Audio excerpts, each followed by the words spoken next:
And this is what an Alaskan breakfast looks like. Nice little rookery cafe. It's really popular with the locals because it's one of the few places that's open before 10 a.m.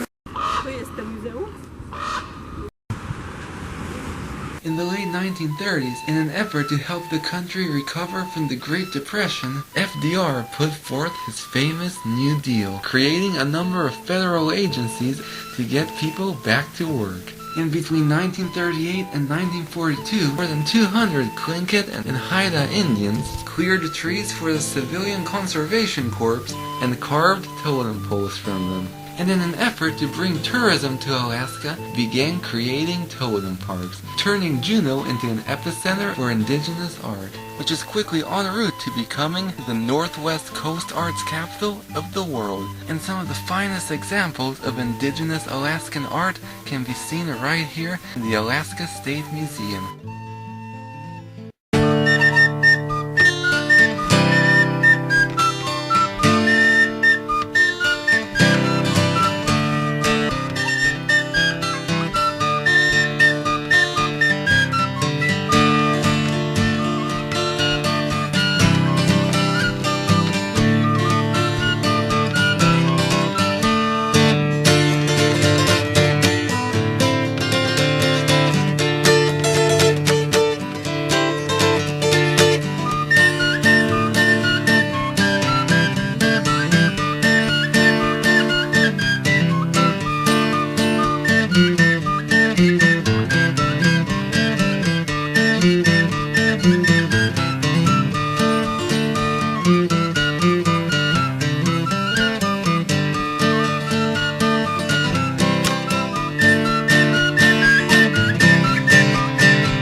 Alaska holds the proud title of having the oldest Russian-speaking population in the U.S., but to the contrary, Russians today make up Alaska's smallest ethnic group, numbering at just a minuscule 1.4%. The majority of them who speak the Old Russian dialect actually live on the Kenai and Kodiak. And this exhibit showcases both their cultural contributions, but also some of their atrocities.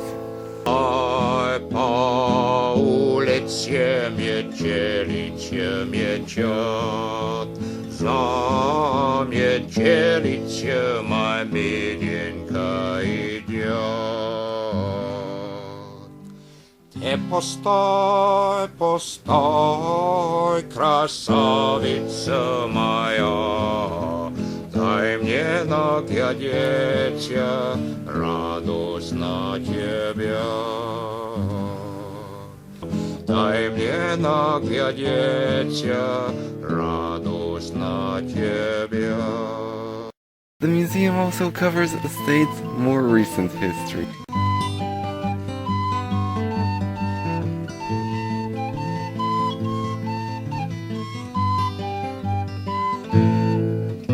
By the late 19th century, the U.S. government, together with Christian missionaries, exerted great pressure on the local Native American population to give up their traditional language and practices in exchange for U.S. citizenship. So, although the making of native art for traditional purposes was prohibited, making art for tourist souvenirs wasn't. So, with their traditional economy destroyed, and few job offers, a new type of native art was born, which ironically would actually become a higher quality, destined for the finest souvenir markets, art museums, and culture shows. like these beautiful Tlingit, chilkat blankets, and ceremonial robes. And by the 1990s, only a handful of traditional artisans remained, as many tribal members saw the production of fake pieces as more profitable. In recent years, however, the true authentic versions have begun to see a revival.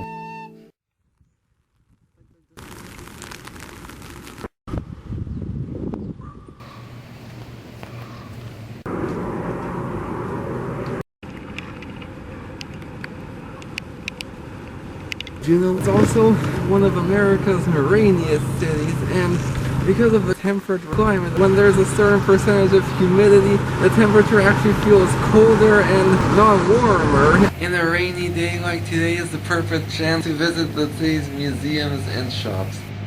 And another museum that's worth visiting is the Juneau-Douglas City Museum. Now, after visiting the State Museum, this one won't impress you much, but it does have an interesting exhibit on contemporary native art in the World War II Aleut relocation camps.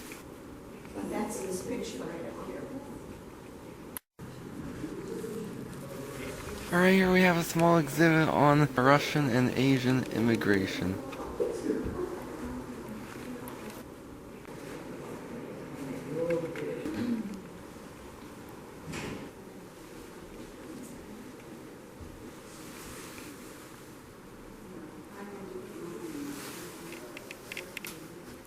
And these right here look like some sort of pearls and cannonballs.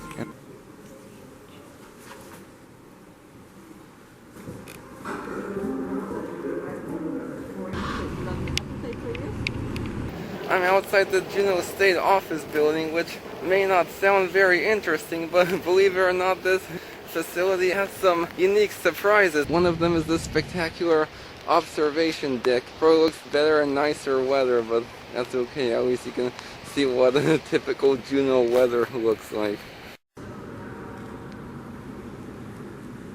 This is the famous Old Witch Totem Pole, carved in 1880 by the Haida tribe. The ornate carvings illustrate a legend of a fearful giant who destroyed nearly all the food of an old witch woman who overcame the giant with her magic. The building's most iconic artifact is this 100-year-old pipe organ. And there actually used to be a guy who would come here every Friday at noon and play it, but they're not doing that right now because of the COVID. Oh man, she's not cold?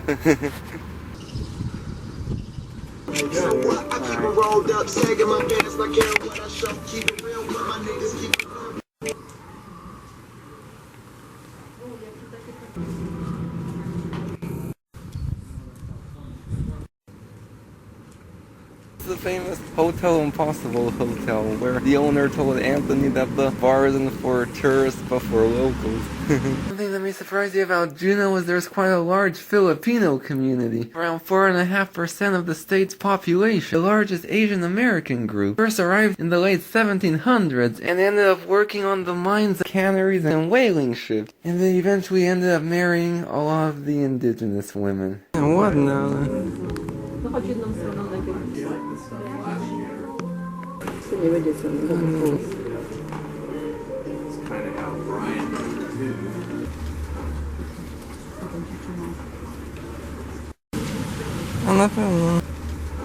Most of the art you'll see in the shops around town is either Tlingit or Haida.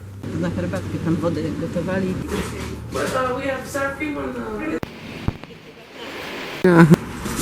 Yeah. How old is this house? The original house burned down in the 70s. Oh, So it was rebuilt to look the same. the same. Ah. Oh, that's nice. It's so pretty. Wandering these little residential areas, it's very clear why Juneau was named America's most beautiful capital. All across the city, you can actually find these stairs that connect the different streets and neighborhoods. Because Juneau is so hilly, and there isn't a whole lot of room to build, they've actually built houses along some of these stairways, and have actually given stairs their own street names. Watch your language! Watch your language!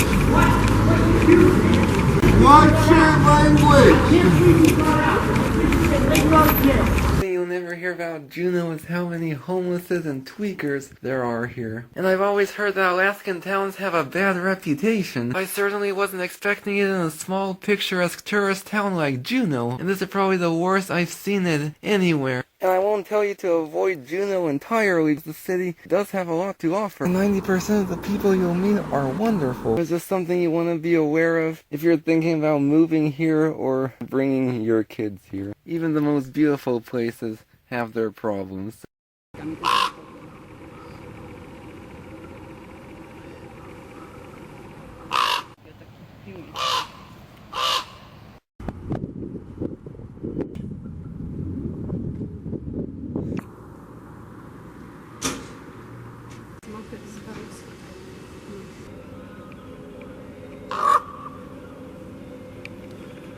Alright, here we have the Juneau City Hall. It contains a spectacular mural depicting all the clans of the Tlingit tribe. The two largest being eagles and ravens. They're actually not allowed to marry within their own clan. I want to experience a bit more of the town's Russian culture. So today I'm having lunch at the town's only Russian restaurant. And the restaurant's name, Pelmeni, it comes from these little dumplings that they serve. And you can get them either with potato or beef filling. And they top it with a mixture of curry powder, butter, sriracha, rice vinegar, and cilantro. So it's not exactly authentic Russian, but this is probably the closest thing you'll find. This small monument right here is dedicated to the Alaskan Native veterans who fought most notably against the Japanese in the Aleutian Islands during World War II. And it's actually a very sad story because they were treated like second-class citizens. They were allowed to fight but not drink in the local bars.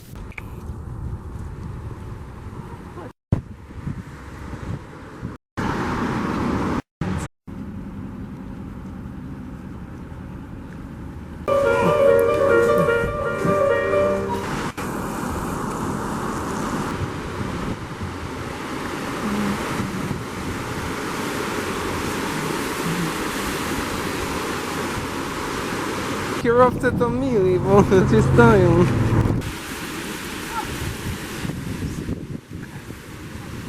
It's hard to go to shopping, yeah? If you don't like the weather in Juneau, just wait 5 hours and it'll change.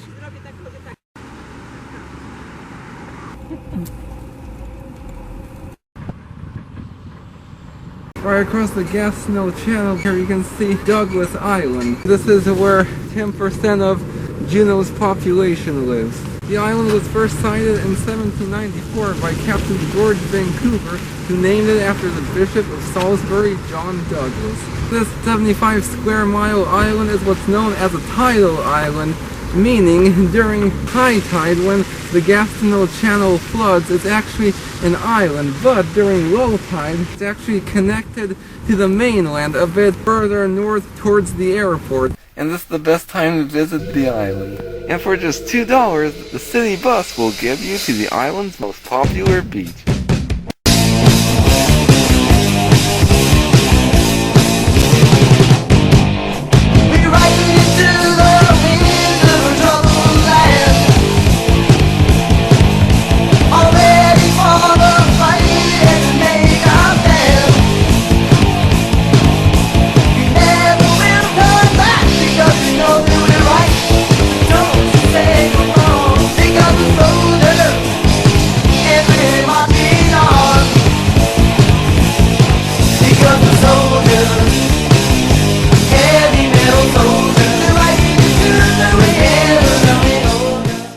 Modne te domeczki.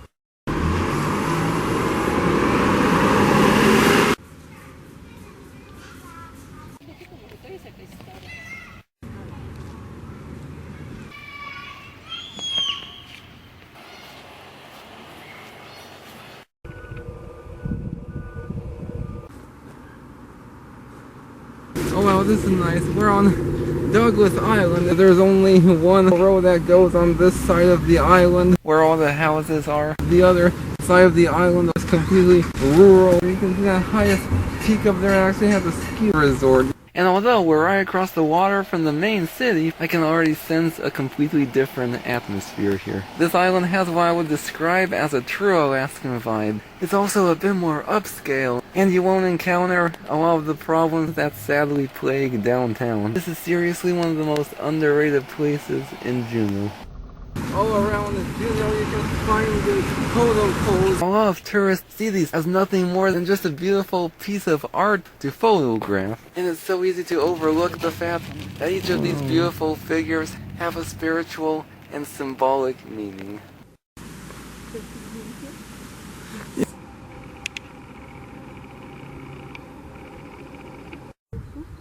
It's okay. This is called Sandy Beach. It's pretty obvious to see how it got its name, but this beach actually isn't natural. It's actually the result of tilling from a mining operation that occurred here in the late 1800s. During low tide, you can actually hike down to the old pump station right here, left over from the old Treadwell mining operation.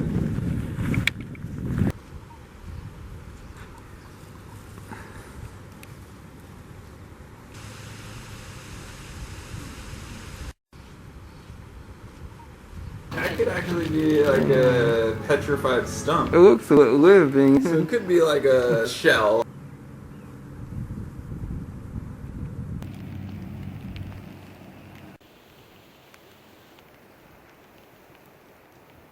At the time, the Treadwell mine was the most productive gold mine in the US and the largest hard rock gold mine in the world. Between 1881 and 1922, nearly 2,000 miners from all corners of the globe removed a staggering $70 million worth of gold. It actually had a series of tunnels that ran about 2,400 feet beneath the water of the Gastineau Channel, and it is said that there were more miles of mining tunnels than there were of roads. During its glory days, the entire mining complex had everything from a club to swimming pool, gymnasium, and even tennis courts. And the superintendent's mansion was at one point considered to be the finest building in all of Alaska. But it all literally came crashing down one day. In 1910, 39 miners were killed when 8 cases of dynamite suddenly detonated. The disaster was the worst in Alaska mining history. Then, 7 years later, a series of mines beneath the Gastineau Channel sprung a leak, causing a massive cave-in. This time, however, the only casualties were horses and mules.